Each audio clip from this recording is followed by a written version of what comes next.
Sayang. Kasi nakakalimutan. Isipin mo, nakalimutan lang. Lost ka agad sa motor. Pero yung bibili ka ng magandang caliper, ang laki ng ginastos mo, ang hirap mo yun ano. Di ba? Mas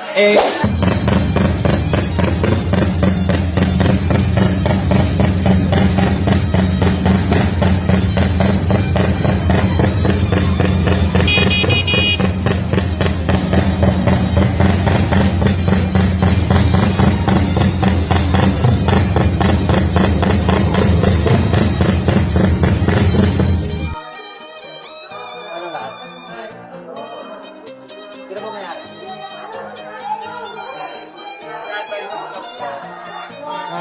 Pwede nyo gawing upgrade, pero hindi kayo gag-upgrade sa baga bago kayo mag-upgrade ng Jetta, mamaya doon ako yung kung ano ba. Mahalin.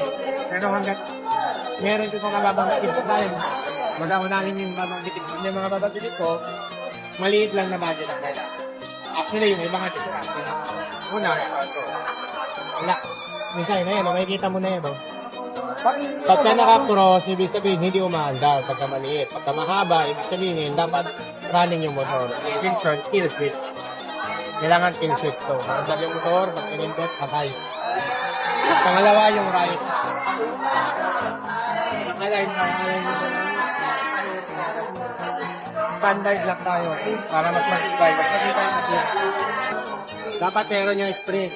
Sabi ko nga lagi, kaya nila mag-full wheel, bakit hindi nila pinunde? Bakit sila nag-effort na magawa ng ganito? Tapos hindi natin gagawin. Safety rin yan kasi iwas along. Iwas putol, iwas matibay. Hindi na naman yung ano? Ano talaga ito? Hindi na naman. Yun yung sabi ko na sayang. Kasi nakakalimutan. Isipin mo, nakalimutan lang. Lost ka agad sa motor. Pero yung bibili ka ng magandang caliper, ang laki ng ginastos mo, ang hirap mo yun ano. Di ba? Mas sayang yun. Yun yung kaya ako kayo advice para hindi nyo nakakalimutan.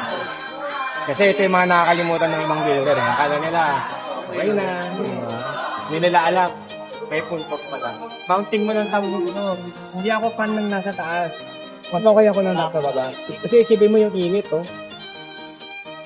Plastic lang yan, tapos wiring yan. May tendency magloko yan. May tendency malutaw. Siyempre kung gaano mo katagal ano. Kasi lahat ng init. Dito, diba? Dito, kasaluhin ng plastic. Kung dito may net. Diba? Mas okay yan dito, dapat sila. Pag dito naman ko tabi, halos ko hindi. Oo. Sinaw neto, diba? Pinaka na rin.